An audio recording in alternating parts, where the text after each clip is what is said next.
Hi, this is Phil, and I'm here to tell you all about the Capes and Lunatics Patreon. Don't miss out on our comic book creator interviews, including our monthly Chichester chats with comic book legend DG Chichester, superhero movie brackets in our search for the worst comic book movie of all time, and many, many more specials, all completely uncensored. Access starts for $3 a month, full video when you pledge $5 a month. Check out the link in our show notes or go to patreon.com/capesandlunatics. Hope to see you there.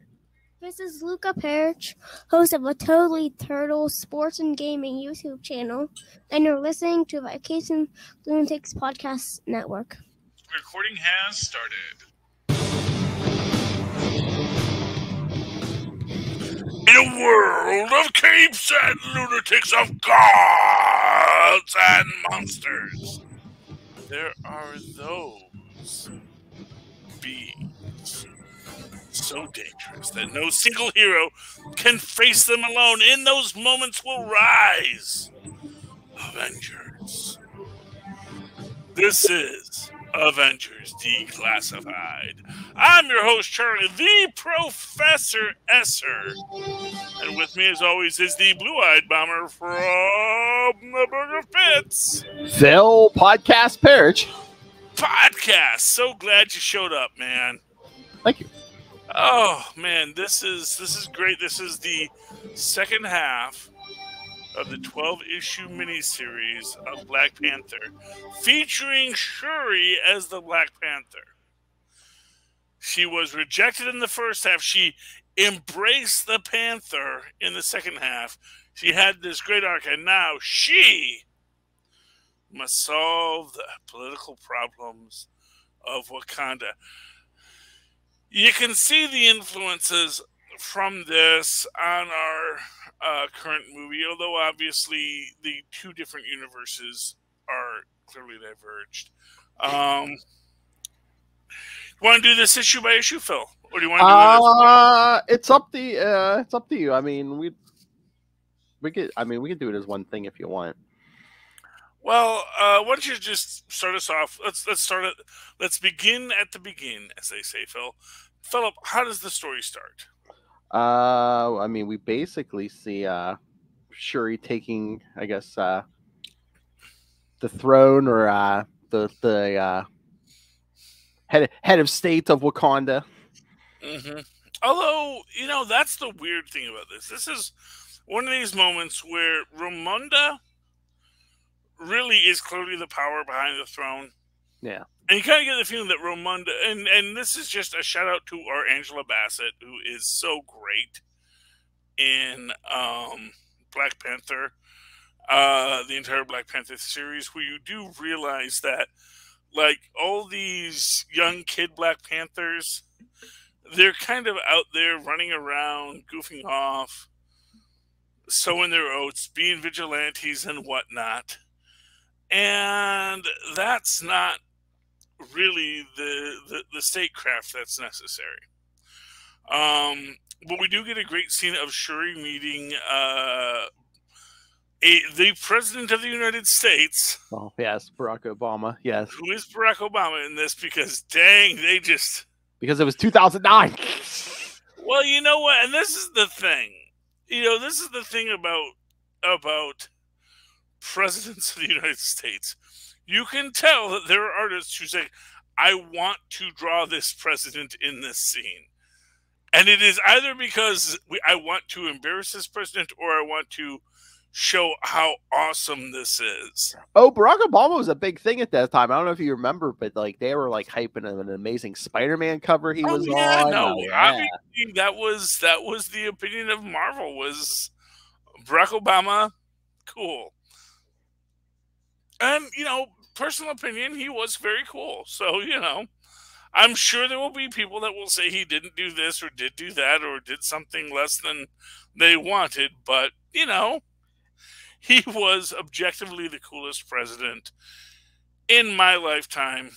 And they probably took that as the go sign, because I swear I heard somewhere, I thought he said in an interview or something that as a kid he was like a fan of Spider-Man and can't remember if he's mentioned any other Marvel characters, but I'm pretty sure he mentioned Spider-Man. So, well, yeah, well, everyone's a fan of Spider-Man. I mean, he was in the daily. The thing about Spider-Man that people forget is that he was actually the one comic, Marvel comic, you could get for free. Because Stan Lee and his brother continued to write Spider-Man all of my life. And it was wonderful. And that is where you first meet Spider-Man. And, it's funny because, like, they had tried to, like, do some Batman ones when Batman was having his renaissance with the animated series. But as a strip format, like, Spider-Man just had the staying power. In fact, I remember there was a very big deal in my local paper because they dropped Spider-Man. And the torrent of hate mail they received. I mean, they dropped Spider-Man at the time when email first became popular. So it's like, oh my gosh, we don't even need a stamp now to complain. Oh, the early days of the internet, kids. It was literally the Wild West. But yeah, but that's Spider-Man. Yeah, I mean, but it's cool for Barack Obama to get to sit with Shuri and to have this little moment in the comics. But I do think the overarch of this is Shuri, much like the Shuri we see in Wakanda Forever, is not as focused on what she needs to be, and she is consumed by a lot of anger. And to me, it works for a very interesting parallel, seeing the current Wakanda Forever Shuri, who is consumed by anger, spoilers, and this Shuri, likewise, for very different reasons, but with largely similar results, also consumed by anger. So I do find that interesting. We get Everett Ross in this. That's nice. Doesn't quite look like our Frodo. Was he Frodo Baggins? He was Frodo, right? I don't know. Oh, he was one of the. He was. I want to say he was Frodo. I know he wasn't Bilbo. I think he was Frodo. He wasn't Samwise Gamgee because that was Sean Astin. So, but anyway, but it's actually Everett Ross for a few scenes before he gets blown up, as you do. Unfortunately, people get blown up a lot in comic books, although only just enough blown upness to Martin Freeman. Martin Freeman. Yeah, that's the actor. Yes. Yeah, that's the actor in the movies. I was referencing him to other references. Yes, but Martin Freeman. Actually, now I'm just trying to. No, yeah, okay. Now I'm remembering. Okay, because I'm remembering our first six. Because then, wait, did he fight? Was there the whole explosion and Namor thing? No, that was previously on. We did that. This is after that, and this is where Shuri's trying to mend the world stage. And of course meets Martin Freeman, and we get our first group of color guard bad guys, it's also I'm just gonna say here, so we're gonna have like each one is red, blue, green, but usually they actually do have purple and yellow off in the background, so they like have multiple team members, but they just wear these vibrant blue suits, or they wear specific colored suits for identification of each other in the field. And part of me wonders if that's as necessary as it seems, But anyway, within the story, Everett gets burnt up, but they do fight battles, and we do see that this is the entire implication of this is that vigilantism will not be tolerated, but we are very open to teamwork with you. And this is going to become the defining theme of the next few issues. because, of course, the teamwork is what we want as readers, but from a story perspective, there has to be some establishment of the characters to be able to operate on their own, and of course, vigilantism is not tolerated. I'm just trying to think here because I'm trying to remember what happens. Well, I mean, yeah. Well, I mean, when they're trying to track down, whoever sent these, killers, and it's like, oh, we found Stark tech, Wakandan tech, Atlantean tech. Yeah, although, this is my thing on all of this, and this is always my thing. It's like, it's all these techs, but when we actually get to our villain reveal, the Broker, it is literally just the Vulture from Spider-Man, which is that he just, after all of these fights, there's a lot of junk on the ground. Yeah. And people gather up that junk and they piece it back together and they figure out what is the parts that make it work. And then they reverse engineer to make it work. Maybe less than other times, but that is the idea. And that people are still shocked by this is impressive. Because there is a scene that they're like, well, it's certainly Atlantean design, and no one can mimic Atlantean design, even though obviously we have all of the Atlantean schematics on our thing that we can identify this as Atlantean design. Which is, again, it's weird when you think about it from that perspective, because obviously they have Atlantean design schematics. They could make an Atlantean designed thing. So just finding Atlantean schematics doesn't mean it's real. They even make the point that, yeah, this actually has these qualities of Wakandan designs, but these were old Wakandan designs. We don't use these anymore. And it's like, it just strikes me as weird that that's like one of these big smoking guns towards Namor. Because as you go through it, you will see that there is this effort to make it towards Namor. To make Namor our overarching villain of the piece. Which... Honestly, it doesn't take much to paint Namor as the villain a lot of no, times. And to be fair, he is a villain at this point. I mean, he is working with the Cabal and all that stuff. But prior to this, first off, we already know Doom is the villain. Because we do know that although Namor did this is a how catch 'em rather than a who done it. Unless, of course, you're just picking up the book at 6. So that's where this gets weird. Because like they do a later final villain reveal, and it is Doom. But really, honestly, it's like, oh yeah, Doom, that makes perfect sense since we saw him in the first couple issues. So that makes absolute sense that Doom would be the villain.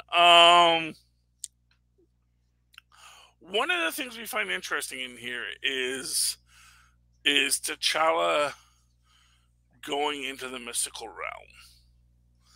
And this is interesting, is expressly as how it leads to his evolution as a character after this, as the King of the Dead and all of that stuff. Although, I think they may have retconned King of the Dead now. I don't know what they're doing in Marvel Comics now.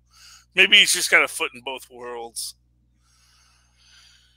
I'm not sure where, but Shuri might have taken some of that in his place. I'm not too clear on those details, but yeah, it's a little complex. But we can rest assured that as the books are going forward, they're going to be a little focusing a bit more on Shuri as the Black Panther, a little less on T'Challa, because that's what they have to do. And in this, again, like I said, much like the movie that recently came out, we are seeing Shuri consumed with anger. and that anger is driving her in a way that is making her neglect things. And as people are seeing things moving forward, we do see how that affects the larger structure of the story and the larger structure of Wakanda and the like, because, well, Ramonda and Ororo, who, I'm confused, are they together? Are Ororo and T'Challa still together at this point? Or have they, because they call her the Princess Regent. Yeah. But I think they also once referred to him as T'Challa's ex-wife. So I don't know if they're still together in this or what. Yeah, I forget when they got separated, but yeah, I don't know if she just stepped in. It seems like maybe it's like a really loving, open relationship now.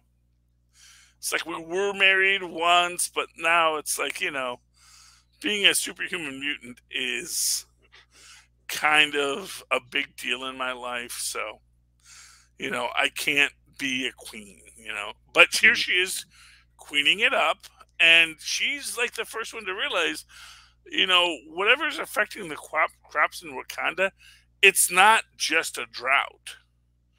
Like, droughts happen, sure, and I can fix that with my magic powers.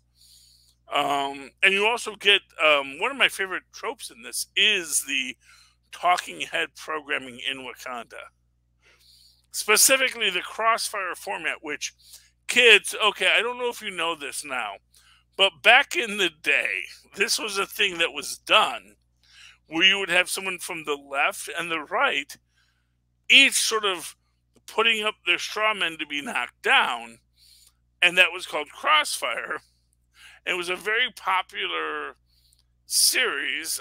You also had the McLaughlin group and several other situations where you had this assemblage of talking heads that would present both sides of an issue, and that was how we would get our news back in the day.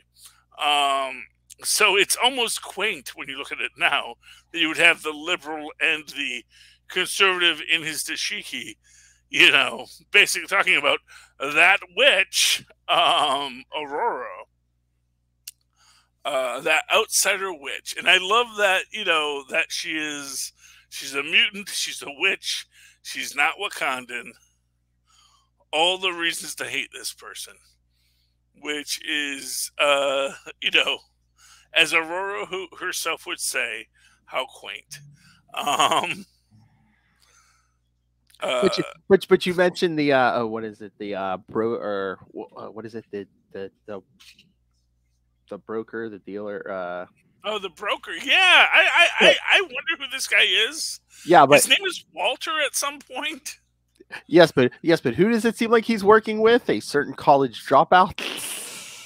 Yeah, no, and again, we saw him in like the first issue, so it's like, oh yeah, if the two villains we see are Namor and Doom, and we see they're trying to frame Namor, who is the mastermind behind this? Doom. And this is actually my biggest disappointment of this series, because of course it ends before Doom War, is that it kind of ends on an Empire Strikes Back note.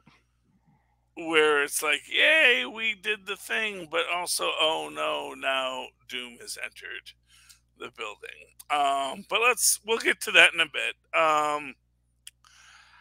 I kind of felt weird about the Deus Ex Fantastic Four-ness of it, because it is literally just like, you know, Shuri's just like, I have a thing to do, I must do it, and Reed's like, hey, look, you know, I know Namor, I know T'Challa, we're all old friends. Can we talk about this? Or maybe figure out something? Do you need some mansplaining? Exactly. Well, but, and honestly, to be fair, it's like, it makes sense in the context. Yeah. But it's sort of like how reality can sometimes be uncomfortable. And it is, like, it's not an unreal situation, I'll just throw this out there. If this had been written today, you know Sue Storm would have been there. Yeah. Because that's even the weirdest part. It's like, where's Sue Storm? And maybe there's a legitimate reason why she's not in this story, but I don't know what it is. And that is a worrisome quality of the story. But yeah, so they do. Oh, and there's a whole thing with some other person who does like laser whips, because laser whips, that's technology that has not been done a lot. Yeah, that's basically Shuri's like antagonist in this, and she's I think she's supposed to be. I don't even know what she's supposed to be, but her name is like Okahi or something like that. Yeah, something. Yeah, she's a thing, and they do this whole cat mouse thing. Except she keeps on calling her the bad kitty cat, and yada yada yada. I'm not sure how I feel about any of that, except for the fact that that this person gets beat up a lot. Because she is fighting Shuri, and she is the protagonist of the story. And Shuri has her team, her pride, which is the Princess Regent's Intelligence Directive Enforcement, or something along those lines. Which I love when they come up with the acronym first, is what I can say. As it plays out, though, these two have 3 battles, which eventually leads up to this person being almost not killed, because she did not have a conflagration protocol in her armor. Everybody else, all the other hacks have a protocol that says if they get captured, they get inflaminated, but not her. So that's a positive, I guess, for everyone concerned. As it plays out, spoilers, it was Doom all along, and it winds up with this big fight, because as they're getting all this information, they send the information to Reed Richards, which is honestly kind of like that first thing you should do in the superhero world. If you have Reed Richards' number, maybe reach out to him.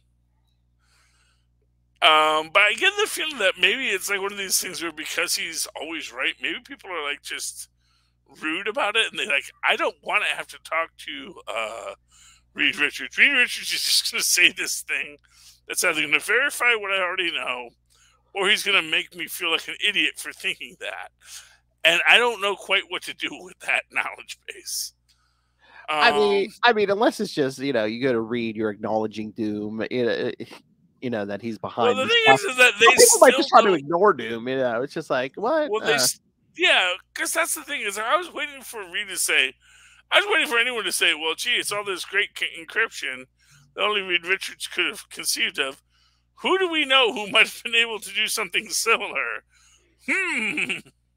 Was it Whitney Bentley? Bentley Whitman? The Wingless Wizard? No, it was not. It was a mere college dropout named Doom. Oh, Philip. That is its own mess, but as it plays out, we wind up our season with the reality that Doom War is coming, and Doom War will have, of course, the Great Vibranium Heist, which we aren't going to see, and a little bit of gold fingering on the subject that we're also not going to see. But, I liked it. It was a really good series. What do you think, Phil? How did you like that? I mean, there was only a little bit of it, but in that last issue, some villains get upgrades, and we actually get like a couple shots of your buddy Ben Grimm fighting Crusher Creel. Yeah, which also was I mean, it's nice in its own way, but I don't know if I like krill, krill juicing, because that was effectively the argument, was that, oh yeah, here's all these villains, they'll be fine because they've all been juicing with these alien tech and hormones and the like. And I get that, but at the same time, I'm also a little disappointed by the idea. And it's like, you really don't have to juice krill. It's basically like, here, put this piece of adamantium in your pocket. Mm-hmm. Yeah, which he's done before Yes. he got like destroyed by what's his name, the guy with the quantum bands. Quasar. I know. Yeah. That's how I broke out of one of his bubbles. He's like, oh, luckily I have this adamantium in my pocket. Well, that was going to be his good luck charm. I love that. That's actually one of my favorite issues. That was during Acts of Vengeance. Yes. Where, he's like, okay, I've always been a loser as a fighter. But you know what? That's because I've just never absorbed the right thing. So I'm going to go to the one place that I know there's adamantium. I'm going to beat up everybody. Because at the end of the day, even though you're securing adamantium, there's only so much you can do as far as security. Because he was scared, because you know who he fought before Quasar, right? Well, yeah. Joe Fixit. Joe Fixit. Oh, did you see the new Joe Fixit series coming? Yeah. At the end of the Maestro, was it the end of the Maestro series? They said, yeah, in 2023, yeah, we're getting a Joe Fixit miniseries from Peter David. Yeah. I'm worried about that. I don't know. I don't like to go back with the untold tales stuff. It's not my bailiwick. I know it is for many people, but it's like, I read the whole Joe Fixit run when it came out, and first of all, I never really got it as a concept, but if it gets me more Marlowe, I guess that's an up right there. I mean, at least it's by the same writer. It's by Peter David, so yeah, and Peter David does have a lot of respect for his own work, and but I mean, and also disrespect for his own work, which I love about Peter David. Peter David's like, I'll rewrite it a different way if you want, But I mean, the whole the whole Joe Fixit Las Vegas thing, it was just basically turning that concept upside down, where it's just like, now Hulk is the one who has the life, and he has to worry about Banner coming out and ruining his life. Yeah, and I understand that as a premise. Yeah, I don't know if it works in practice, because at the end of the day, it's always still just, I guess the problem with it is that Joe Fixit, at the end of the day, is not as interesting as he thinks he is. If I'm going to be rude about it, he's no Maestro. That's what I'm going to be honest with you about, Professor Hulk can pull that off. Joe Fixit, he seems like a personality fragment.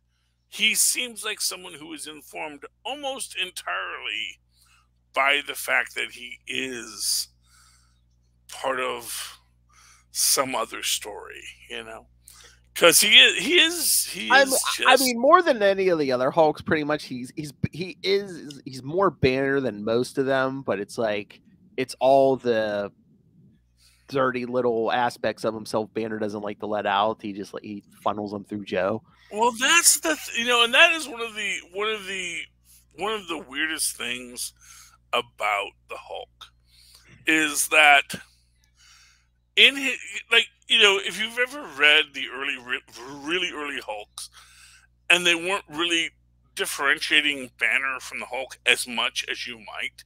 Yeah. He was much more of a Dr. Jekyll, Mr. Hyde. Oh, yeah. Kind of thing, where it's like, I'm the Hulk, I'm angry and I'm powerful, but I'm also still Bruce Banner, and I am still the smartest man in the world. That was a very common trope they played with there. They actually do that expressly when he first fights the Great Gargoyle, which was, hey, hello, turtle. Turtles in sports, man. I love that intro, by the way. You love the intro, Charlie? Yes.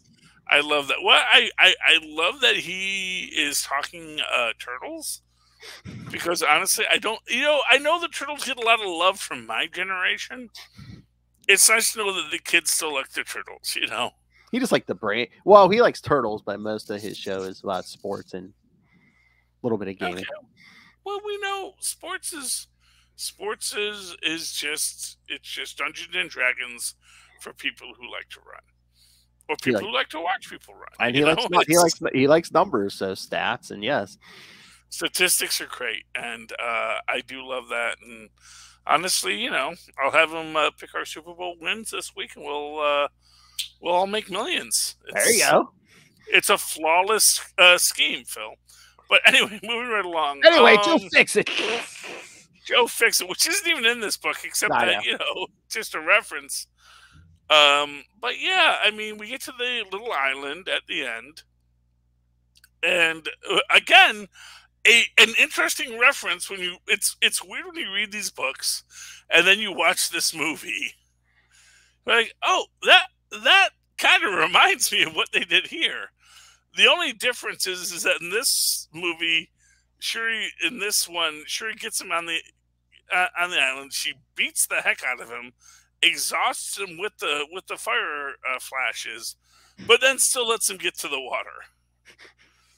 And it's like, at a certain point, man, are there no projectile cables in this suit, man? Just throw an adamantium cable around that guy and just say, no, stay. But I guess they needed that because they needed to have the Deus Ex Fantastic Four show up. And that is how we get to the end of that scene, which gets to the big fight at the end.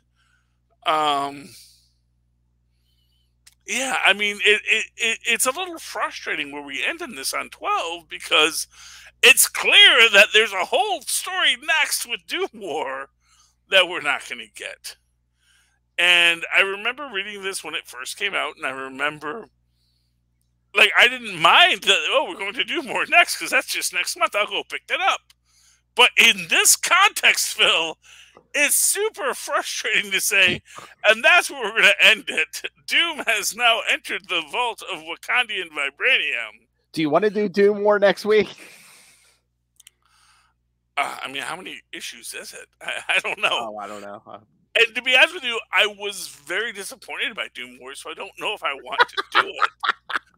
Because that's the whole thing of Doom War. Is Doom War ends with what I refer to as a Goldfinger maneuver, which is they effectively spoilers for this series. Doom steals the vibranium, but then they make all of the vibranium inert except for some. But as I made a point, because I actually wrote a letter to them, I don't think it ever got published, but I said effectively what they did was they just tripled the value of vibranium by making vibranium that was outside of their country inert. That basically they just said, oh, what, you guys still want vibranium? Well, we do have a small amount left, but it'll cost you. So it was an interesting way they ended it. I did not like how they ended it. I don't know if we need to do more. Okay. But it is frustrating to end on the intro to Doom War. This was something they did back in the day where they would end on one thing, go into another thing, because this is all during the Dark Reign nonsense. But you know what, Philip? To speak of ending and then saying, oh, by the way, here's another book you need to pick up to find out what happens next, let's talk Murderworld Avengers. Oh, yes. Oh, goodness. This is number one, because they're all going to be number ones now. Yeah, I mean, we talked about this with Jim Zub when we talked to him in September. Yeah, but he gave no spoilers. Well, yeah, now. So here's the thing. And this reminds me of my great pitch. This is my pitch for something. Man Marco super villain fantasy camp. Where Man Mountain Marco creates a fantasy camp for middle-aged people to come and play out being a superhero with real supervillains. And you'll have Mad Mountain Marco and the Porcupine and just a bunch of B-list supervillains, but people that if you know, you know, and they would just like run you through your paces, train you how to be a superhero, you know, let you play with some weird Stark Tech technology that hopefully you don't blow yourself up with. And this is a plot for a storyline that I think is brilliant. They didn't do that. This is literally just the Hunger Game. Well, no, this is more, not the Hunger Games. Tristan, what's the show on Netflix with the Korean people? Squid Game? Squid Game, yeah. So this is Squid Game, except not with people desperate for money, just with people who want to kill people. And one person who was tricked into doing it. Yeah, which is just dumb. Arcade. Yeah, I mean, this is the thing. This is why, you know, Arcade, he's a joke. Arcade is a joke. He is always a joke. No one respects Arcade. Well, I mean, look what he's doing now. Instead of messing with superheroes, he's just picking random people, and it's just like, oh, there's how many was there? Like 200 or something. He's like, oh, only one of you will survive. All want to die horribly, but then you don't need to bring someone into it just because he revealed that you exist. It's called publicity, Arcade. Well, I think is it more like, shut up, I don't want the X-Men or Spider-Man or whoever to show up. Well, although, to be fair, if he didn't want that, then he could have burned down his old place. That's true. You know, I mean, that's the thing. It's like, oh, I was stupid and sloppy and left my previous Murderworld standing to be an internet meme on the, you know, it just, on every level, it blows. Not as a story. The story is engaging and terrific and fun to read. Yes. But it's like every motivation of Arcade is annoying. I do like the LMD Avengers, so that's fun. I love when Captain America starts singing his song. When Captain America throws his mighty shield. And I like that our protagonist is a mutant, and he uses his powers to get to the end. Was a mutant? Well, that's an interesting question, Phil. Oh. Especially since we don't know what his mutant powers are yet. Oh, true. That's the thing. So they kill him, and that's great. Because, no special powers allowed here. We're all just supposed to be just top-of-the-line humans. But at the same time, Philip, then why did you invite this person in? Why did you not do the back story information to figure out if they were a supervillain? Well, why did you let yourself get called out on this whole nonsense and then address it? Because he's streaming all of this nonsense. I know. You know, it's like until he blocks his streaming, everyone knows Murderworld exists. Everyone knows he's been invited to do the thing. Which is, gee, do you think that's why the next issue, Murderworld Spider-Man, has Black Widow on his trail? Oh, that's going to be good, because, I mean, look at that. You see the little blurb on the bottom? They're like, yeah, remember, he was part of that group at the beginning of the Kelly Thompson Black Widow run who were, built that dream life for Black Widow. And then they're like, yeah, let's burn it down. That's not going to blow up in our face. Everything blows up in Arcade's face. He's bad. He is the Elon Musk of supervillains. And thank goodness he has writers that just somehow make him survive. I mean, it's one thing to kill a blogger, but it's like you made it personal with Black Widow. That is a big mistake. Anyway, you want to go through another book here from our many books that are like Avengers tangential or related? I was gonna say the majority, I think, of my Marvel books this week were Avengers. Yeah. Which we want to do? We got Winter Soldier, Thunderbolts, She-Hulk. You're going to do Captain America and Winter Soldier special. Captain America, Winter Soldier. Starts off in 1922, Phil. Yep. Because it's the Century game. They didn't say when they started counting. And this time it's 1922. With apparently, I don't know who this guy's supposed to be, but he's like, because of course the timeline doesn't work out for him to be the Baron of Latveria at the time that Dr. Doom overthrows them. Yeah, so it's like, it's not like he's Doom related, but he is.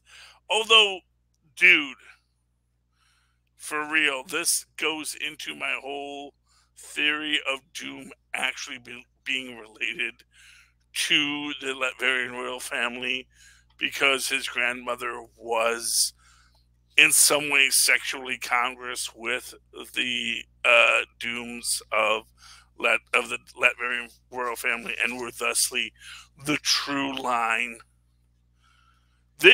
Every idea I have, Phil, they're slowly picking up on. We meet all the other people. Meet the first secret billionaire. We meet the artist who wears a bull on her head. Yeah, which is weird, because how do you be an artist from the shadows? I don't know how that works. I like it as a concept. I like it as an idea. I don't know how it physically works. And we have the Wakandan, like, high priestess of technology, and she is, I guess, scientific advancement, which is great. But again, I guess we're to take from that all of scientific advancement from the last 100 years has come from Wakanda, which, good for them. And then all these people live for 100 years, which is good, because we do see how they're growing. And we see that, oh, look at that. We got MODOK in the 50s. Yep. That's nice. Oh, wait, no. That's not MODOK. That's Autumn Zola. That's Zola back in the 50s. Good for Zola. And then now. And we do have sweet little Bucky trying to do his whole, I'll assassinate you all. And they're like, dude, your character is called the Revolution. Do you think this is the first time you tried to shoot us?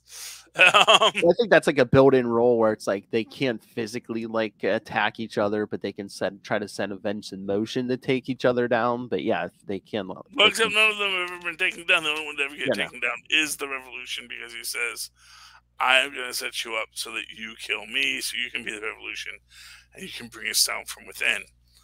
Which is honestly the most anti-revolutionary idea that you've ever heard. That the idea that you can destroy the system from within. But that is what Bucky is hoping for. And we also see that the artist actually likes him and likes the idea. But we also see the Dryad, who was also a sleeper agent in this, that Peggy Carter. And again, it's weird that it's young Peggy Carter, again, not the old Peggy Carter that we saw die, and it's confusing. But in the end, Bucky's first move is Sharon Carter to Captain America. And then we do see that next issue is going to see Captain America, symbol of liberty and symbol of truth, and Sentinel of Liberty dealing with this, but also Spider-Man. No, that's Invincible. Iron Man number 1. Where did I get that it was Spider-Man number? That it. I thought there was. Am I missing something? I don't know. Where Black Widow, where this story follows next. Oh no, not Spider-Man. No. Okay. Oh no, that was Murderworld. I'm getting my books confused, Phil. Okay. Do you want to throw out a book? Yeah, let me see what I got here. Oh, Iron Man 25 or 650, however you want to count it. Christopher Cantwell's last before they renumber it again. Oh yeah. Yeah, I saw all the ads for the new Invincible Iron Man number 1. Yep. He's getting on trial, has She-Hulk defend him. as you do. I mean, it's pretty much just like a little one-shot story where like the New York wants to have an Iron Man day, and Tony's all nervous about making this speech, but then he doesn't show up because he finds this guy's having a heart attack in the subway, so Tony's like trying to save him and then flies him to the hospital.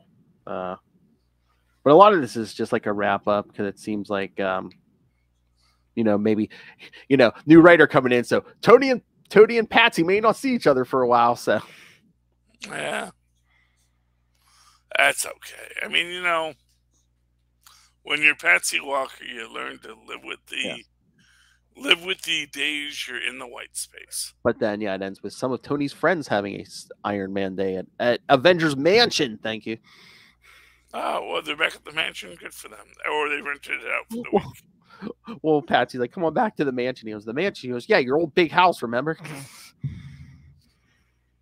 Well, good for Tony. Good for them. Yeah, but I mean, and they still kind of mention that Riri has the Mandarin's rings, and like Patsy. I guess Patsy staying in San Francisco to do some supernatural stuff, and as you do. All right.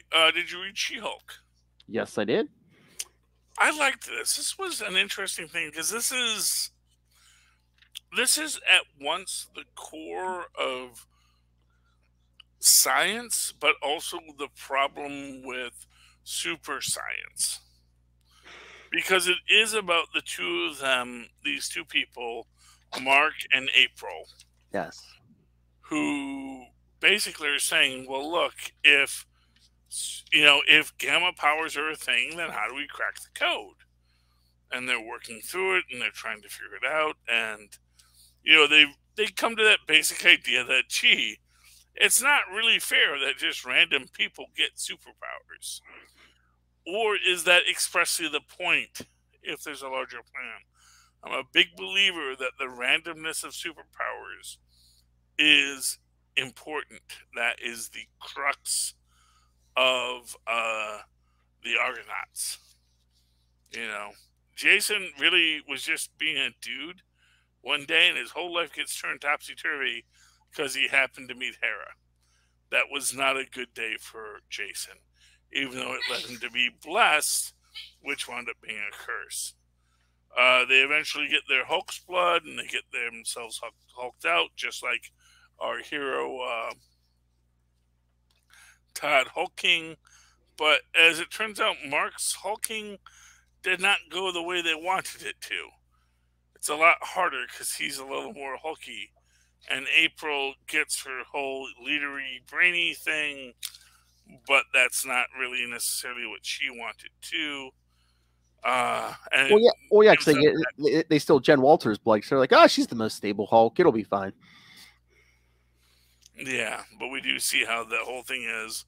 They have to match not just her genetic profile, but her radiation profile. And that's why they want to steal her radiation. And that's why they were studying Jack of Hearts, who, of course, stole her radiation in the past.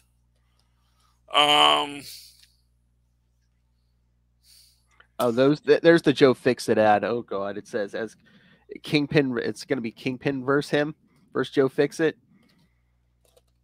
Oh, boy. Maybe this is when Kingpin starts to say, you know what? I think I need to start juicing. Or just hired help, Yeah.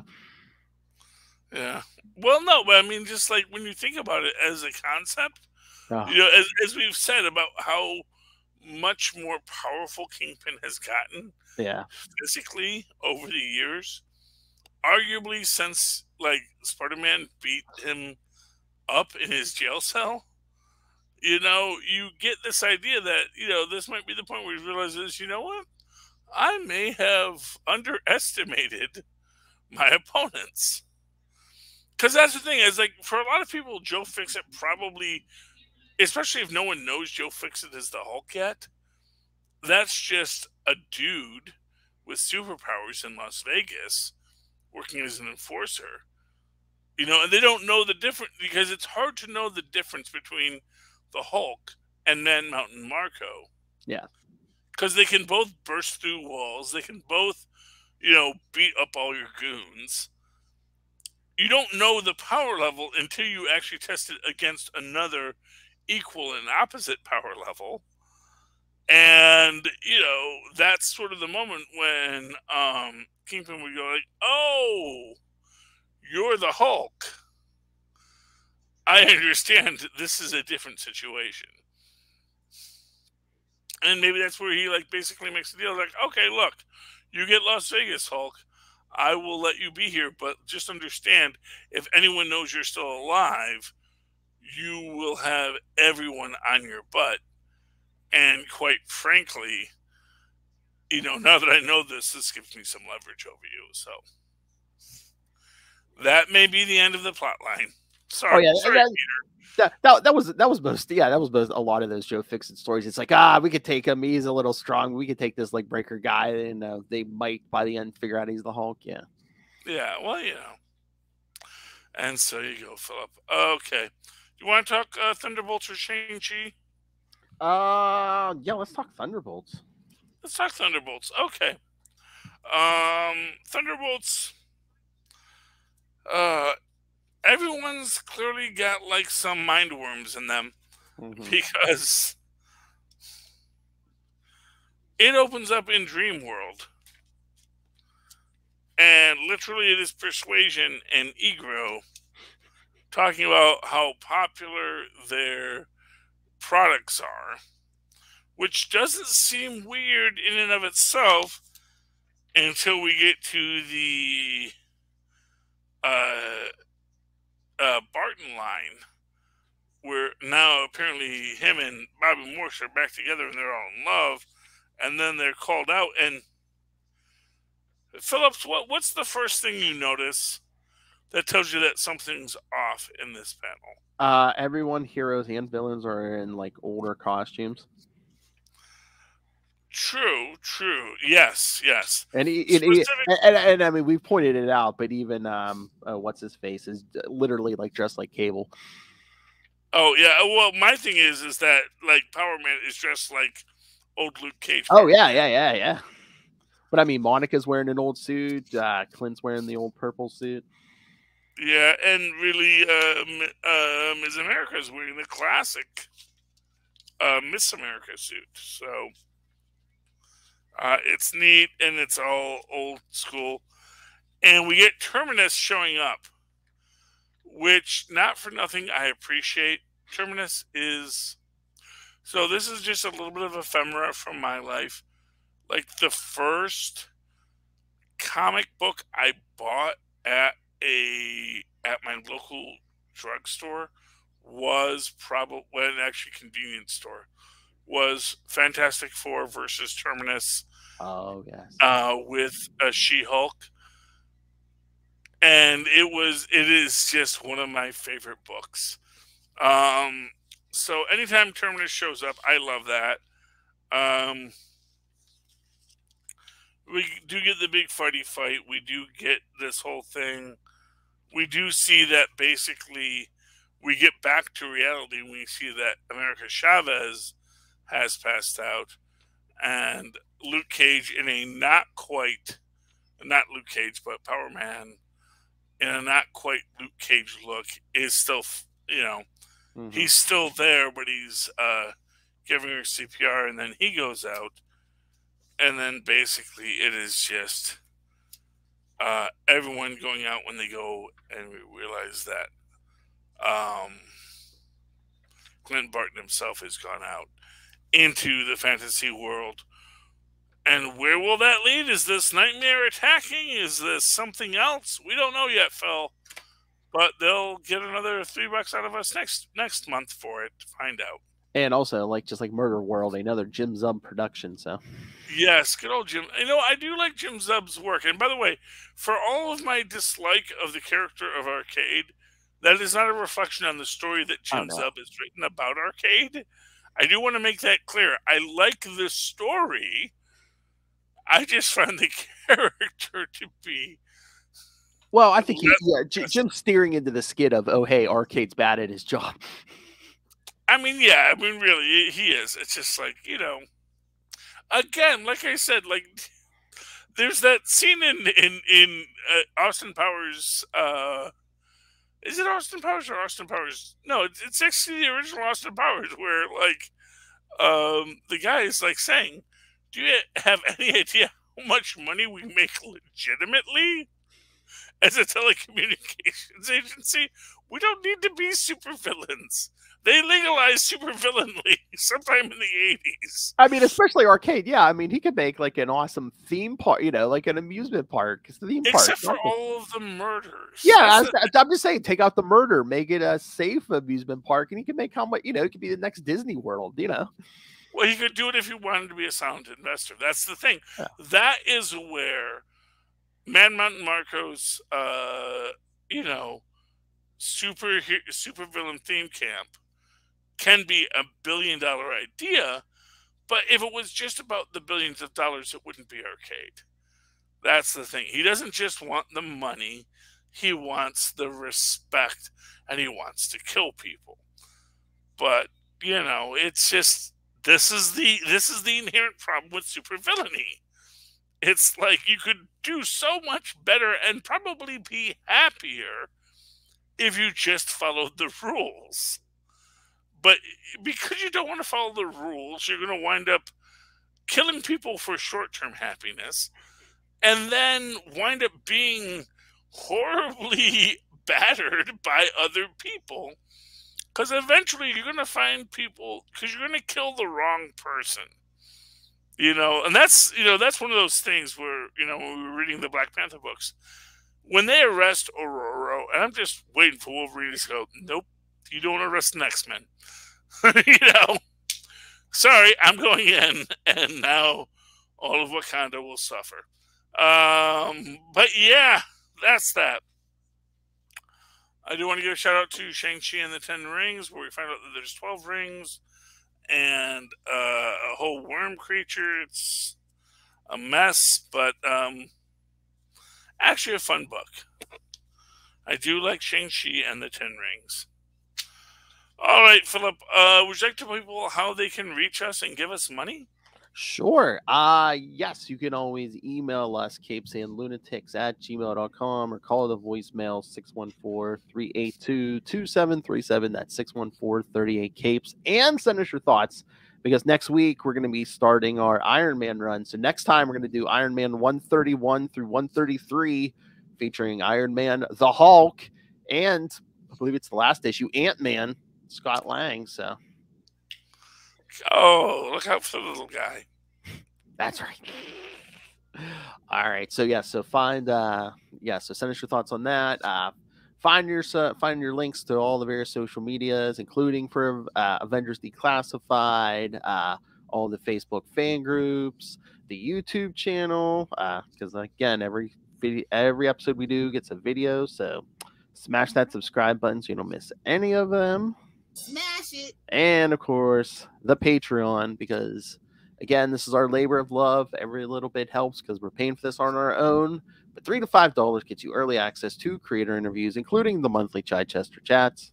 I got the good mic out for you guys. And superhero movie brackets. We will find the worst superhero movie of all time. It's coming, kids, pretty soon here. So subscribe now so you don't catch up and then come back for the series finale as we crown the winner. And pick yourself up some Capes and Lunatics, Capes and Lunatics Sidekicks merch. Find it all at Linktree, linktr.ee/Capes and Lunatics. Charlie Esser. And you can always write to me in the old-fashioned email way the way our mothers and fathers once did at superconnectivityblog@gmail.com. That's superconnectivityblog, all one word, at gmail.com. And follow me on whatever was once Twitter. When I live tweet things, when I can, at Charlie Esser. That's CharlieEsser. Look for the 2 E's in the middle. For quality. Bing! Thank you, Maz. Dear ladies and gentlemen, you have listened to The Secret Tales, the hidden stories of the Avengers. This has been Avengers Declassified, and this podcast will self-destruct eventually.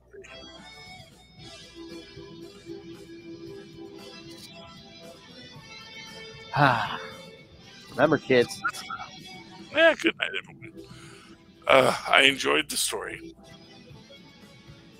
Lots of villains being themselves. Doom, Arcade. Yeah, Arcade is so bad at his job. And Doom is... you know what it is they all want to be... They just want attention. And it's just like... They all know Twitter. Good night.